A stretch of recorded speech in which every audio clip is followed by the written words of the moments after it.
Hola Richard, Edward, te voy a quedar mal. Te dije que iba a escribirte algo, pero no lo voy a hacer por escrito. Lo voy a hacer así a través de este video. Aquí tengo pues la imagen que tú compartiste de que la educación es el arma más poderosa que podemos usar para cambiar el mundo. Entonces, cuando yo he escuchado que esto se ha convertido propiamente en una consigna, que muchas personas, muchas amistades, conocidos, etcétera, pues la comparten y insisten en ello y han tenido, por ejemplo, como una especie de paradigma muy especial las propuestas de Antanas Mockus. Inclusive yo recuerdo cuando hacían la cuestión así, pues con un lápiz, este no es un lápiz, sino que es otro aparato, pero bueno, más o menos era la cosa, ¿ya? Y que entonces con eso se iba a transformar. Y le decía yo a algunas amistades en ese entonces, en vivo y en directo, les decía que a mí esa cuestión del lápiz como una consigna para la conquista de la paz no me parecía, porque yo tenía mis propias anécdotas y experiencias con ellos. Una de ellas fue del caso de un asesino serial, podría decirse, porque fue una persona que cuando yo la conocí ya tenía mucho más de 15 muertos encima. La realidad es que la primera persona que fue víctima de este personaje, que era un conductor de jeep aquí en Santa Rosa, la primera víctima fue su maestro en una escuela rural. Y entonces en alguna ocasión que el maestro pues lo reprendió y se le fue a acercar allá seguramente pues para pegarle un sacudón en su pupitre. Este jovencito, supongo que estaba por ahí la edad de los 7 años y mucho, cogió con el lápiz y se lo enterró al maestro en el ombligo y lo mató. De ahí el hombre tuvo que fugarse y comenzó una vida que fue pues de confrontaciones permanentes con todas una cantidad de elementos, de enfrentamientos con la policía, etcétera, etcétera. De todas maneras, la cuestión simbólica, para mí eso tiene otro tipo de representaciones.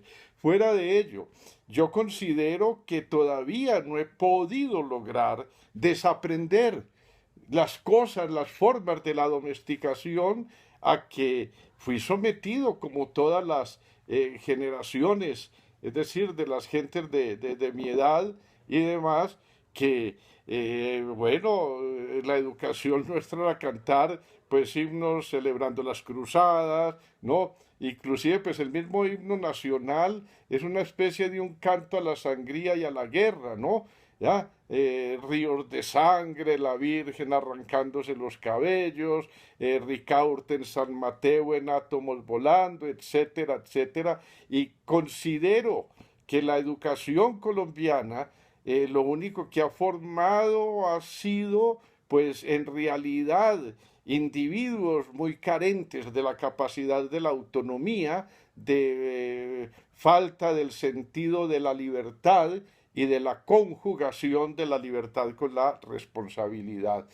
Fuera de ello, circunstancias de mi propia práctica en el campo de la guerra y de las militancias políticas, pues no me queda la más mínima duda que uno siempre tiene que preguntar qué tipo de educación. Yo recuerdo que tuve una influencia muy fuerte en la época de los años 60 sobre el tema de la educación comunista y encontré pues una cantidad de textos muy interesantes, muy bonitos, muy estimulantes en realidad para la formación personal. Pero ¿qué fue lo que ocurrió realmente en todo ese proceso de la construcción del socialismo en la ya desaparecida Unión Soviética? Tuve oportunidad de conocer muy de cerca cuando estuve los primeros años, digamos, en Alemania, en la República Democrática Alemana, por allá en los años 64 y 65, de poder conocer muy en detalle elementos que están en los museos sobre lo que fue la educación durante el régimen nacional socialista.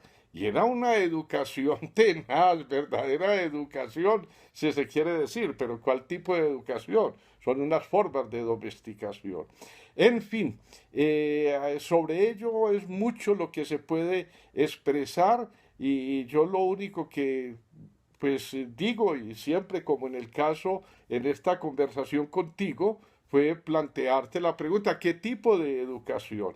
Porque en efecto están todas las teorías de Paulo Freire, en fin, hay tantas y tantas cosas que se han escrito sobre ello, volver uno sobre la didáctica magna, pues es decir, a los tiempos más remotos, etcétera. Entonces yo veo que nos vamos acostumbrando mucho es a repetir determinados esquemas, a no ser críticos y no ser rigurosos en nuestros propios conceptos y teorías y digámoslo que marcos en realidad epistémicos cuando hablamos de la educación. Bueno, simplemente quería compartirte esto, no quería quedar mal contigo sin expresarte un concepto más amplio sobre el tema. Espero que te sea de utilidad para algo. Y en efecto, sí, en el fondo estamos de acuerdo, hay que formar al individuo. Y es a través de determinados recursos educativos donde se puede cultivar la mente del ser humano para que seamos mejor. El ser humano es un proyecto que todavía no termina de realizarse y quienes tenemos algo de sensibilidad, pues yo creo que podemos comprometernos con estas cuestiones de la pedagogía, digámoslo, no de un sistema educativo, sino la pedagogía por el hombre libre, por el hombre capaz de autonomía, capaz de tener esos criterios de la ilustración, como los planteó, por ejemplo, Immanuel Kant en su muy famoso escrito ¿Qué es la ilustración? Que seguramente ya lo conoces, pero que si no lo conoces, te sugiero que lo leas y lo tengas como un punto importante de referencia para ti y tus propios desarrollos intelectuales. Que tengas una muy buena tarde o resto de tarde y que este puente lo pases en realidad con satisfacción y muy razonablemente. Chaito, chaito.